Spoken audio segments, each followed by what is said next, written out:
ហើយទាំងគំនូរដែលរៀបរាប់ពីសោកនាដកម្មនៃសង្គ្រាមរវាងកម្ពុជាថៃនោះវាឃើញរូបភាពការបាត់បង់គ្រួសារភាពនៃការជំនះជនភេសឹកជាពិសេសគឺក្មេងៗគួរអ្នកថនក្រៃលែងមើលទៅឃើញប្រសង់ឃើញអីជាសឹកក្មេងៗហ្នឹងមានបានសិក្សាបានរៀនសូត្រអីទៅឃើញគំនូរនេះហើយគឺឃើញអំពីការឈឺចាប់តែជាផលវិបាកនៃសង្គ្រាមហ្នឹងគឺធ្ងន់ធ្ងរចឹងគឺចឹងបានចាស់គាត់ថាគាត់ចង់ឃើញចង់លឺចង់ដឹងពីសង្គ្រាមគឺវាលំបាកចឹង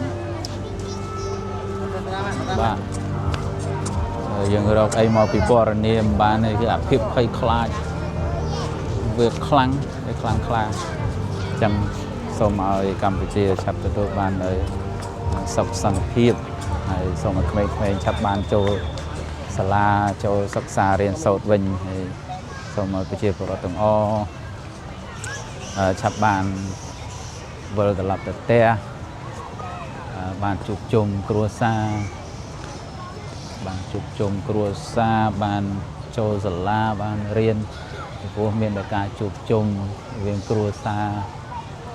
ការចូលទៅរស់នៅវិញទៅគឺទៅជាសេចក្តីសុខទៅជាសុភមង្គលក្នុងគ្រួសារបើភាសឹកហងឬតែសំឡេងក្របផងគឺ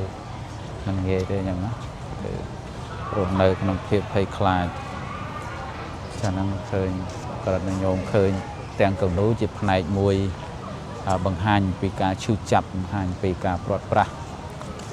បង្ហាញពីការចេញចាកអំពីផ្ទះសម្បែងដែលជាទីកក់ក្ដៅរបស់ខ្លួនឯងមករស់នៅជំរំទាំងលំបាកទាំងវេទនាឲ្យក្មេងៗធ្លាប់តែសប្បាយរីករាយមួយមិត្តភក្តិនៅក្នុងថ្នាក់រៀនបែរជាអត់មានឱកាសអត់មានពេលវេលារស់ជួបជុំហើយបានសូត្រមករស់នៅឈឺចាប់លំបាកវេទនា